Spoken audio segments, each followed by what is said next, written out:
السلام السلام عليكم ورحمة الله تعالى وبركاته. مساء الخير مشاهدات قناة وطن فوت تيفي. من إعداد وتقديم عبد الربي الضعيف محمد بن يحيى. بغينا ندير واحد دردشة على مقابلة القمة بين فريق الجيش الملكي وفريق نهضة بركان في كأس عصبة الأبطال نصف النهائي. قمة إفريقية بثوب مغربي 100%. بعد أولا قبل كل شيء هنيئا للفريقين على المشوار اللي قدموه واللي كان مشوار طويل، وتحقق هذا الإنجاز باش يكونوا فريقين من المملكة المغربية في نصف النهائي. نقول لهم برافو الجيش الملكي، برافو فريق نهضة بركان، ونقولوا عودا مبروك للمملكة المغربية. يعني فريق في النهائي قبل الأوان. فوالا، كنا تمنينا ممكن نكونوا في النهائي مع الجيش الملكي، قد يعني أقدار هي هكا والقرعة، معليش. المهم إنجاز تاريخي لفريقين مغربيين، يعني عندهم باع كبير في كرة القدم المغربية. نبداو بالجيش الملكي، يعني ليس بجديد على هذا العصبة، يعني عصبة الأبطال، هو قادم جديد.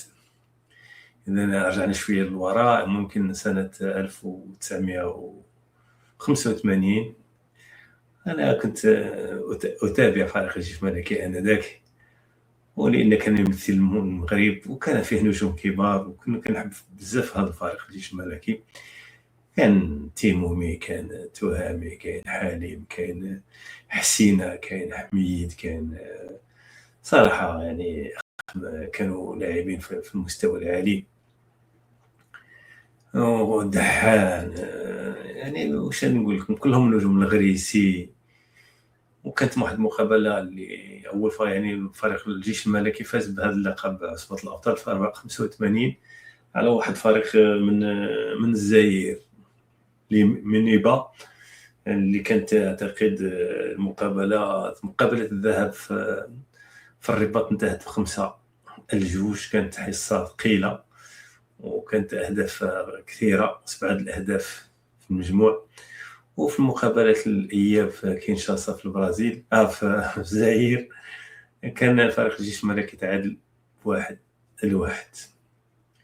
كانت واحد الفرحة عارمة آنذاك للمغاربة قاطبة من طنجة للكويرة، لأن كان إنجاز تاريخي للجيش الملكي. وبعد ذلك أصبح الجيش الملكي غاب ورجع في السنوات الأخيرة، يعني وكان عنده مشاركات إيجابية، ولكن هذه السنة كان عنده رغبة كذلك يمشي إلى الأمام. وفعلا رغم غياب الجمهور ومسائل، وصل المبتغى هو الآن في نصف النهائي عصبة الأبطال رفقة الوفد الجديد. شكون هذا الوفد الجديد على عصبة الأبطال؟ هو فريق نهضة بركان. في أول مشاركة في هذا عصبة الأبطال فريق نهضة بركان في نصف النهائي، بعدما كان لي سنوات طويلة، أكثر من 7 سنوات، هو كيشارك في كأس الاتحاد الإفريقي، وكان ممثل رقم 1 لكرة القدم المغربية في هذا الكأس. ترك بصمة كبيرة في هذا الكأس، ويعتبر رقم 1 في الصعيد الوطني، اللي حرز على 3 ألقاب تاع كأس الاتحاد الإفريقي زائد سوبر كوب. ويعتبر ثاني فريق في إفريقيا اللي عنده 3 ألقاب. يعني المشاركة كانت دائما مسترسلة ودائما إيجابية.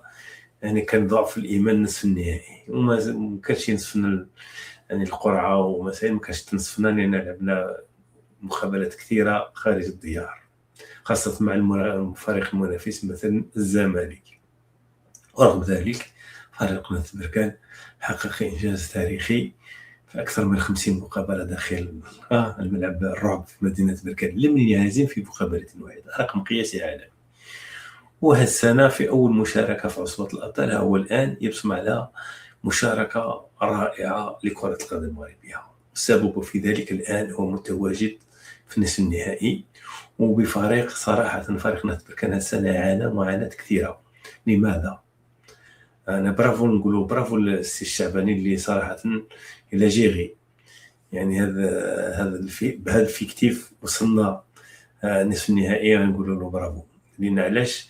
فريق نهضة بركان عانى باصابات كثيره مع اللاعبين، وكذلك اغلب اللاعبين كانوا كيشاركوا مع المنتخب المغربي لا في الكاس الشان ولا في كاس العرب، اذا ما كانش واحد التجمع من بدايه السنه. ورغم ذلك يعني هذه الاصابات اللاعبين وكذلك التجمعات ما كانش يعني المنتخب غير يعني ما كانوش في تربص موحد جميع اللاعبين، وكذلك بعض اللاعبين المحترفين اللي التحقوا شويه متاخرين. ماذا نقول لفريق، وكذلك مقابلات مسترسله جاله اللي لعبنا 6 مقابلات مؤخرا، او يعني في ظرف وجيز اعتقد 18 يوم.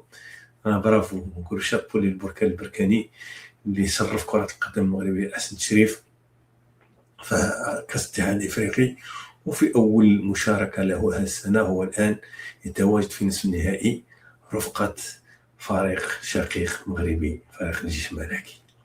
برافو للفريقين، نقول لهم درتم واحد مسيرة رائعة هذه السنة، فرحتوا الجمهور المغربي بصفة عامة، ولأنكم كتمثلوا المملكة المغربية، وكذلك فرحتوا الجماهير البركانية والعسكرية بصفة خاصة. إذن مقابلة نصف النهائي ذهاب ستجرى في الرباط أعتقد يوم 11 أفريل، ومقابلة الإياب غادي تجرى في بركان في 18 إلا ما كتغير شي في حالة ما، إلا ما كانش فيه تغيير في التاريخ. إذن ما المطلوب في هذه المقابلة؟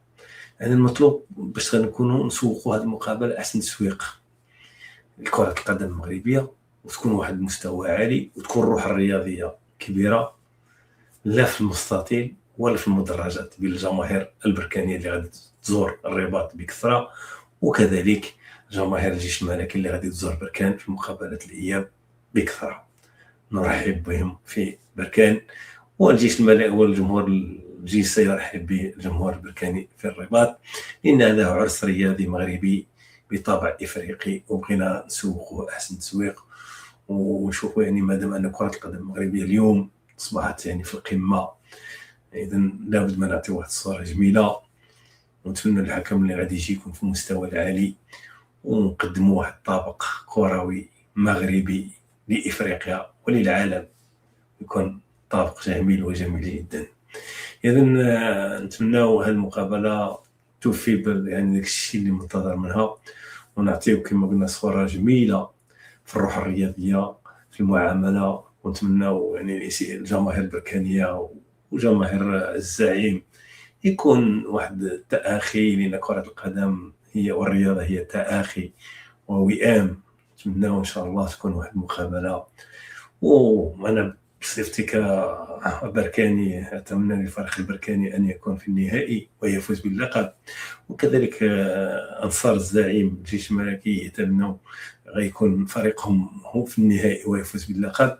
حنا اللي غادي يفوز نقولوا له مبروك، ولكن غير اللي يمشي للنهائي خصو يفوز باللقب، لأن حتى مقابلة الإياب غتلعب سواء في الرباط سواء في بركان. إذن كامل التوفيق للفريقين. كما قلنا ديجا وصل يعني الفريقين الى نصف النهائي، هذا انجاز لكره القدم المغربيه، ونتمنى ان شاء الله يكون غير الخير. وكما قلنا الروح الرياضيه خاصه بين الجماهير، ونشوفوا ديك اولا في الملعب كتدور بين الجماهير الجيش وجماهير النهضه، لا في الملعب لا في الرباط ولا في بركان. ونتمنوا نكون نعطيو كما قلت واحد الصورة حقيقية ما معنى الروح الرياضية وما معنى التآخي والوئام بين الإخوة. بارك الله فيكم، وإن شاء الله نشوفوا مقابلة قمة بمعنى الكلمة، وإن شاء الله كما قلت اللي غادي يفوز نتمنوا له يفوز بالنهائي، وباش يكون مشاركة كأس العالم للنهائي، يعني الفوز بالنهائي عندك مشاركة رسمية بكأس العالم.